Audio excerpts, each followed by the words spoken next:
I thought we had like a big meeting tomorrow night that I didn't know about. Like it was. Might be an interesting meeting with new machine. It's always interesting.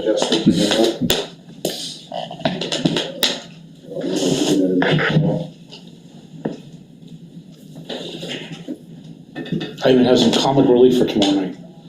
Oh. And no, it's not about your hair, don't worry. Thank you.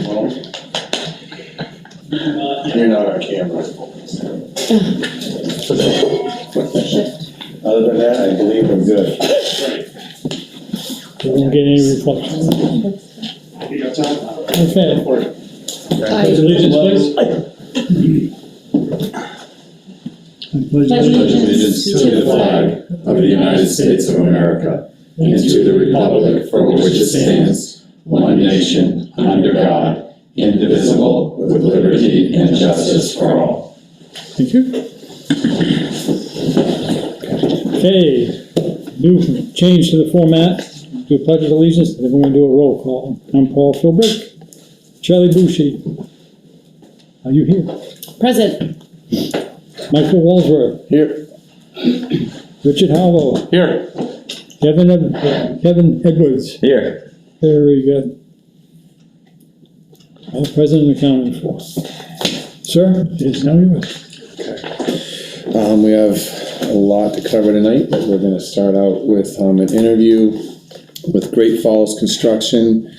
They're one of the companies that submitted a proposal for design of a new fire station. And this is an opportunity for us to meet them, ask them questions, and for them to give us any more information that they feel will be important when we go to make a decision to award the RFP. So I'll start with a couple of questions just to kind of get things going. First, I'd like to introduce yourselves again, please. Go ahead. Okay. So I'm Karen James. I'm the Director of Pre-Construction at Great Falls Construction. I'm Julie Curran, Managing Director at Great Falls Construction. I'm Joey Smith. I do business development and marketing at Great Falls. And a couple of changes since you've been here. We're having weekly joint meetings with the fire department. We're working on the proposed new fire station. We're also working on some other things, all fire department related. We have Deputy Chief Stefano, who's currently our interim chief. Chief Flynn has left Lebanon, and Chief Stefano's filling in. He's doing a great job. And back here we have Paramedic Turnquist. Nice to meet you. And Lieutenant Willette. Hello. You guys might know him, right? We might, yeah. All right.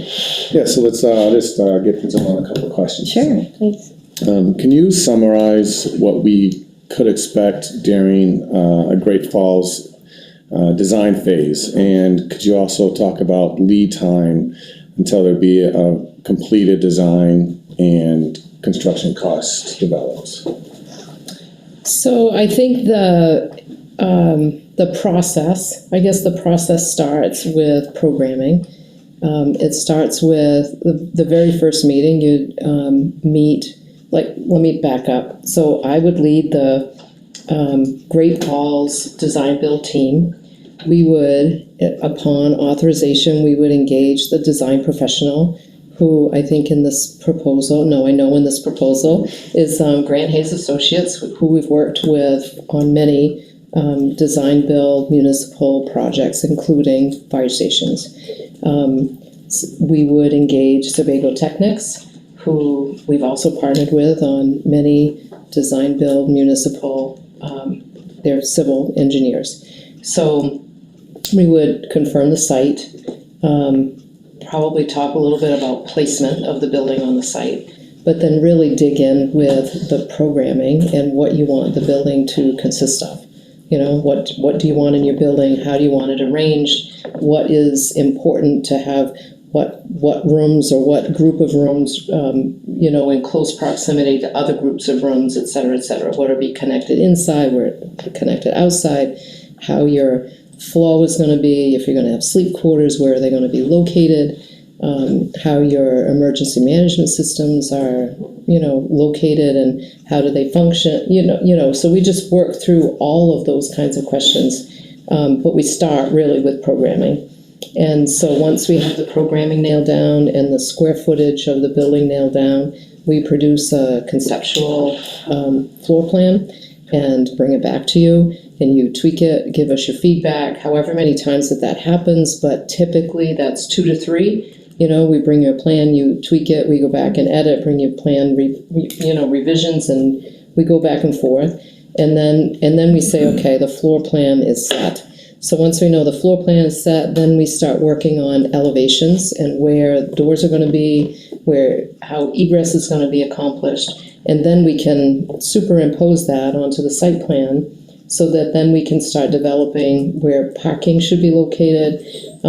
I guess concurrently or in parallel with our design, Sebago Technics would be talking about occupancy in the building, because that dictates how many parking spaces you need, and they'd be looking at traffic flow, they'd be looking at entrance, exits, all site-related development, in addition to stormwater, right? Because that's a pretty big component of our site plan development at this time. So that would kind of be in parallel. So once we have the floor plan and elevations established and we get a site plan established, then we start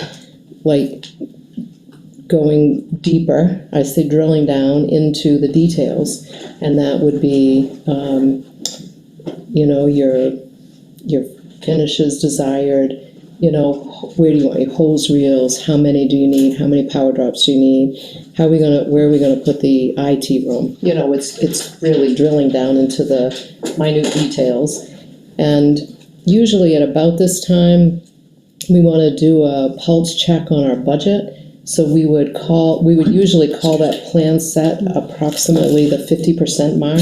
Usually by the time we've got the floor plan, elevations, and site kind of drafted, we can do a 50% budget and just, make sure that the design meets our budget. And then, in assuming that we're in good shape, we keep going with the details, but that helps us, helps guide, I guess, future decisions on how high or low we can do our finished selections, right? If your budget is X and we're at 50% and your building is whatever, then you know the budget that we have for our finishes. So then we go ahead and develop that. If you want, we do another 90% budget round, and that's usually when the drawings are 90% developed. It's the types of windows, it's a window schedule, a door schedule. Usually the 90% is equal to the state fire marshal permit set.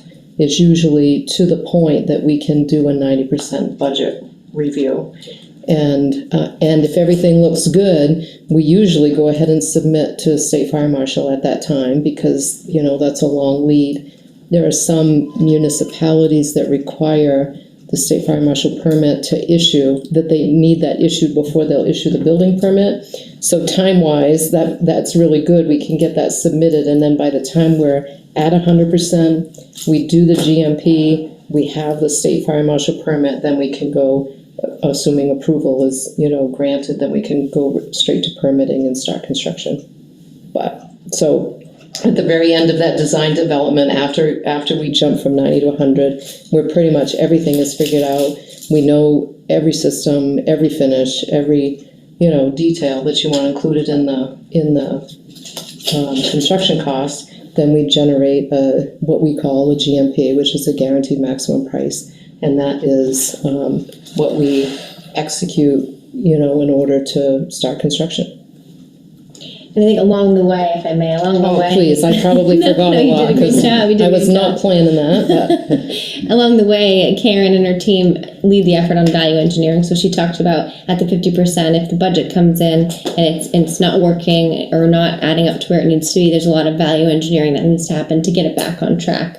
And that's really looking at looking at the square footage, looking at the layout and saying, is there any way to create efficiencies? Like some of the things Karen's done in the team in the past is if the utilities are coming in on one side, we want to make sure that the mechanical room is on that side of the building. And so we've made this switch to make the run shorter, and that obviously has inherent value in it. So a lot of that work happens concurrently, and that's really one of the large benefits of having the project source as a design build project, because those budget checks are all really, there's formal points along the way, but Karen and her team are at the table advising, leading the effort on advising on budget decisions like that one example I just mentioned. And just to clarify, this is all part of a phase one, right? This is Design. This is the very, very beginning stages. Just for anybody that's watching, because they're like, what is the process? This is all just phase one. So there are tasks and deliverables. There are several tasks and deliverables that are all linked under the pre-construction phase. So pre-construction includes design and plan development. So the stages that I was talking about, the 50%, 90%, 100%, are linked to the level of development of the design, really, of the design of the building. Like how it keeps growing. You start with like bubbles. Like to give you an example on that programming, the architect may start with just a bubble for here's your offices, here's your sleep quarters, here's your apparatus bay, and here's your emergency management system space. And then as we develop, we may move these bubbles and say, no, we want this over here and we want this over here. And so we just keep developing and refining that, the need and your desire, as we tweak the design. So those bubbles then turn to walls, and walls turn to corridors and hallways and conference rooms and offices, etc., bathrooms, showers, laundry, and then once we kind of get that laid down, then we start going on a deep dive of products, the actual physical products that will be part of your building. I'm gonna interrupt just for a minute. I'm gonna reboot the live stream. Oh, of course.